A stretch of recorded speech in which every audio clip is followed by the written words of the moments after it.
Greetings, friends. These are times of seeming upheaval and great change, and many are concerned about it. Many are worried that things are not going in a good direction. We understand the concern. From the limited perspective of the 3D mind, that is what seems to be happening.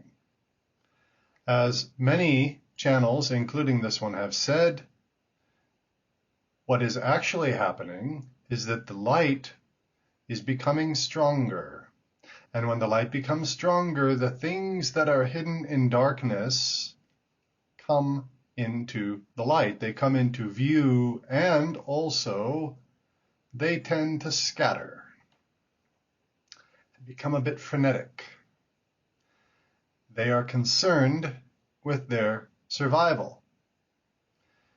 Think about insects that operate in the dark, and if you turn on a light, they go a little bit nuts because they're trying to find the cover of darkness again. And this is a good metaphor for what is happening in the world right now.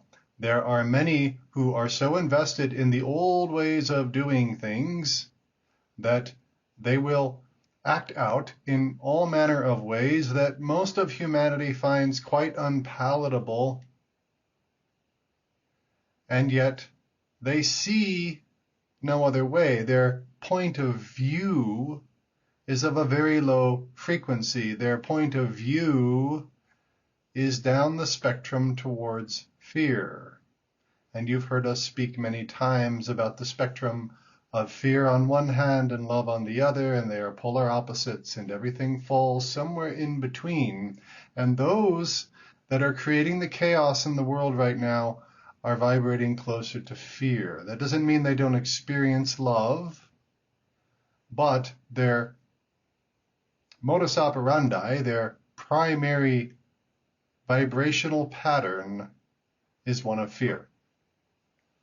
And unfortunately, these individuals do have a large platform, such as a significant degree of control over what gets broadcast in the media, and also resources such as those that are military. And that leads to chaos. Think of a spoiled child who is acting out because that child doesn't get what it wants. That is also a fear motivation. It is a motivation of, I want this, I can't have it, or someone is trying to take it from me. There is fear in that. And of course, the child has a tantrum and may throw its toys around the room, may even break things. That's what's happening on a global scale. But as you know, as a parent, or one who has observed small children, you know that the tantrum doesn't last. It plays itself out. And the parent's job is to be steady and calm and not get caught up in the chaos that is being created. And difficult though this may seem to humanity, it is your job at the moment to take the role of the calm parent. When you witness the chaos that is happening in the world, whether it's war or politics or environmental degradation, these are individuals having tantrums. Your job is not to resist it. It doesn't mean you go along with everything, but resistance means saying, stop, stop, stop, stop. That doesn't work. It doesn't work with a parent, and it doesn't work with you as a light bringer in the world. Your job is to remain calm in your vibration, steady in your commitment to the goal of light on the planet. Light will, in time, in less time than you think, override this darkness. It will so saturate the darkness that like a child having a tantrum, it will play itself out. And eventually, like a child who finishes his tantrum and then becomes joyful, eventually the vast majority of those who are creating chaos in the world will also turn to the light, and they will progressively move further down the spectrum towards the creative power of love and away from the destructive power of fear. It is certain. It will be sped up by those who are already vibrating more at the frequency of love to maintain that vibration. One of the worst things that you can do as a keeper of light on the planet, as a keeper of love on the planet, and a proponent of love and an advocate of love, one of the worst things you can do is to allow yourself to go into fear and hate. These are taking you out of your vibration down to the low vibration of fear. And guess what? That's what those down here want. If you've noticed, everybody on the planet is seeking validation for your worldview. Most of you are. Some of you are enlightened enough that you no longer seek to do this, or you don't do it in a forceful way. But it is part of human nature to seek validation for your point of view. And your point of view might be very expansive. It might be one that has already allowed the physical mind to expand into the realms of the higher mind. And for a moment, let us explain that the higher mind, as you probably know, is the part of you that is connected to all that is. It is the soul level of you. It is the part that understands it is not separate from anything in creation, not just anyone else on the planet, but anything in creation you are connected with, and the soul has that perspective. That is what is meant when it is said, we are all one. You are all one at the soul level, and the higher mind, your higher mind, is a piece of that. It maintains that perspective of all that is. In the physical experience, the physical mind forgets that. You catch glimpses of it sometimes in, say, flashes of intuition that tell you things that you didn't otherwise know that are true, or that you find out later are true, or perhaps a psychic experience, a knowing of something that you couldn't otherwise know. These are times of the barrier that exists between the physical mind and the higher mind becoming more permeable, so that the higher mind's perspective can come through.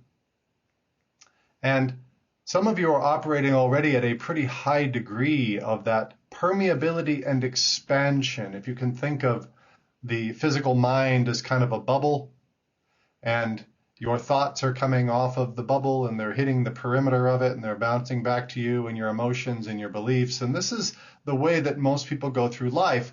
And if their bubble is largely based on fear, they're going to project fear out and they're going to have it reflected back to them. And as a result, they're going to attract to them other bubbles, other consciousnesses of people that are also vibrating at that frequency, and they're going to create a sort of community around that, each validating the other for their shared perspective, which is of a low vibration, which is of we need to continue to perpetuate the world as we know it, this fear-based world as we know it, and we need to project that out onto everybody else.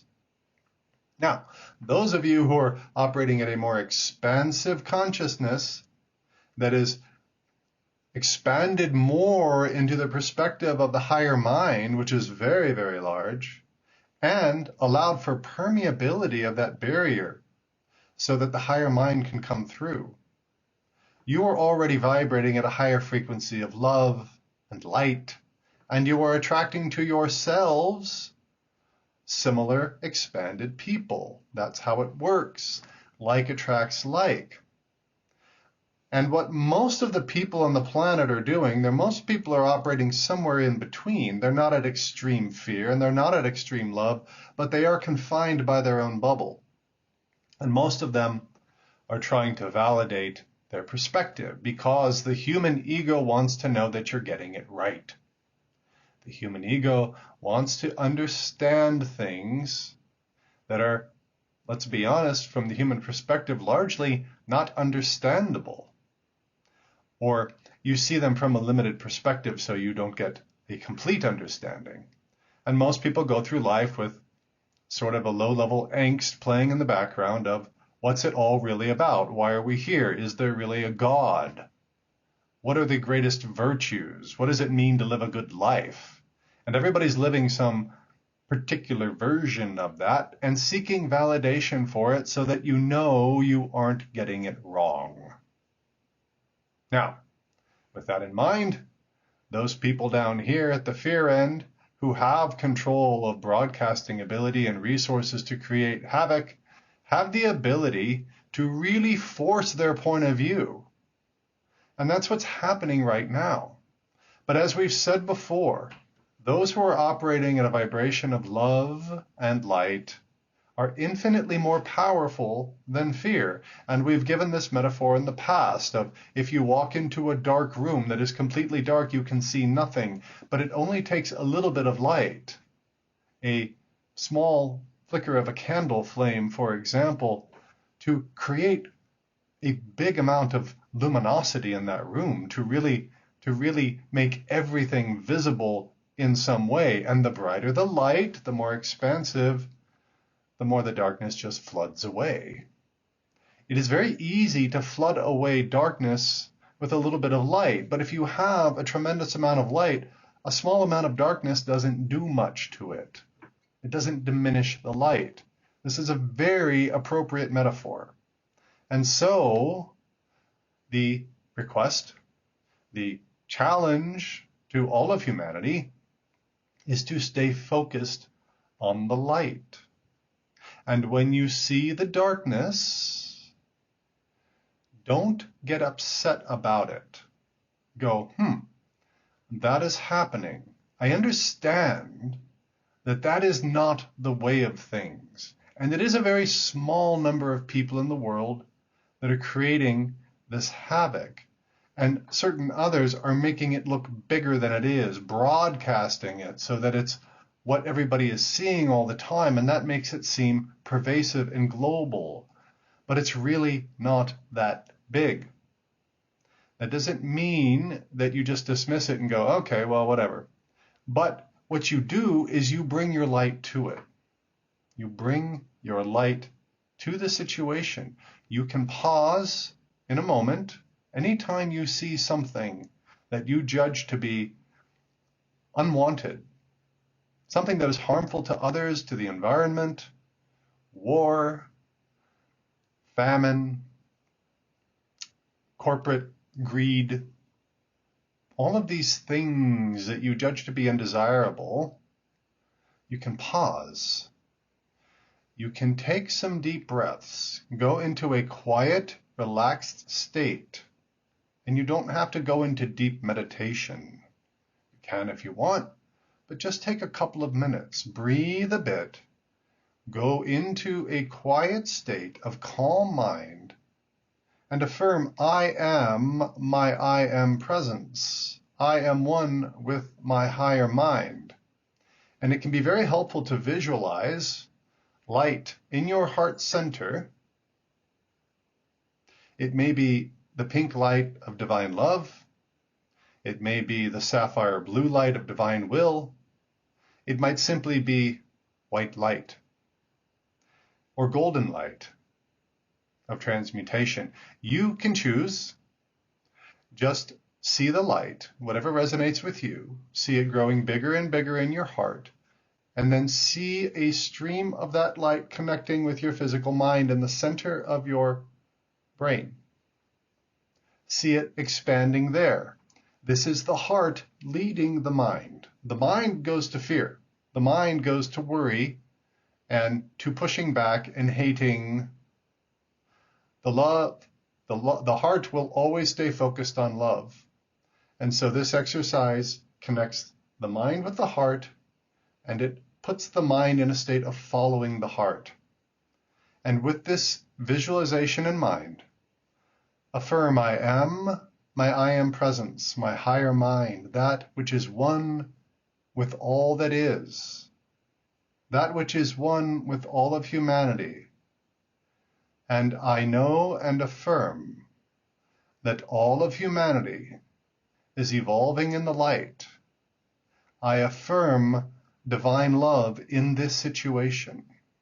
I affirm the highest outcome for all concerned by the infinite power of the transmutation of divine love. Try this.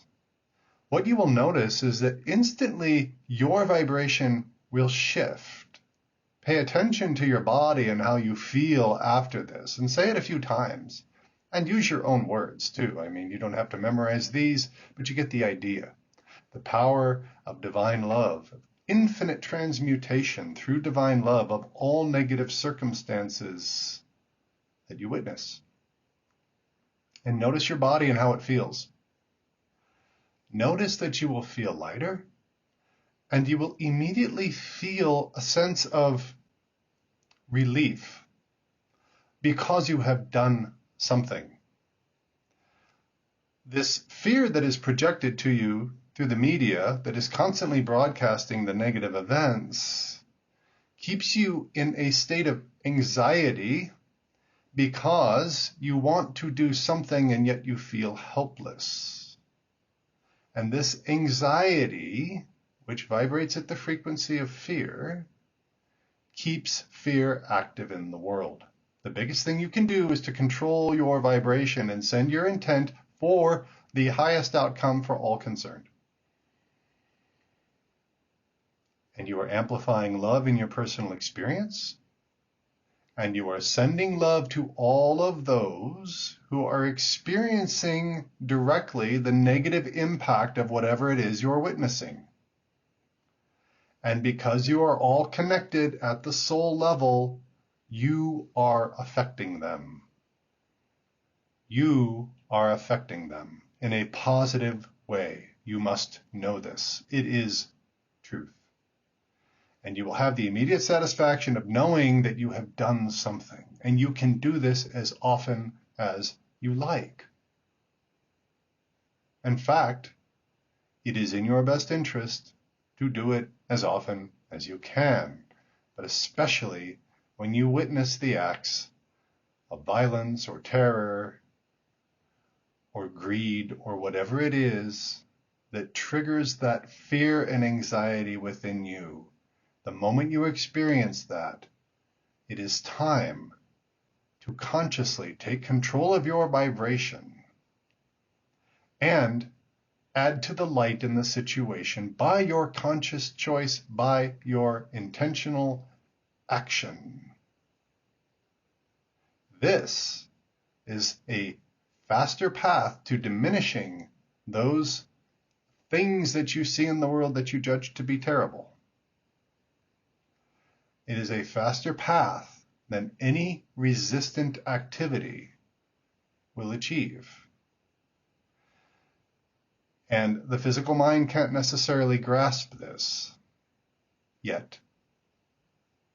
But what is happening is you are directing forces for good, forces for love, forces of light.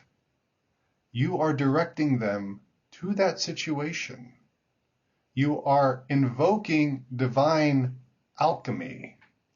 And the more people that do this, the greater the impact on those dark situations. Remember, Earth is a planet of free will, and there is so much help available to the planet of Earth. So much help that you don't necessarily see with your physical eyes. What you might call angels, what you might call ascended masters, spirit, guides. They will only follow your direction because Earth is a planet of free will. And of your free will, if you make these choices, you will see that assistance comes in because situations will resolve themselves in surprising ways. Please put it to the test. And we wish you blessings on your journey.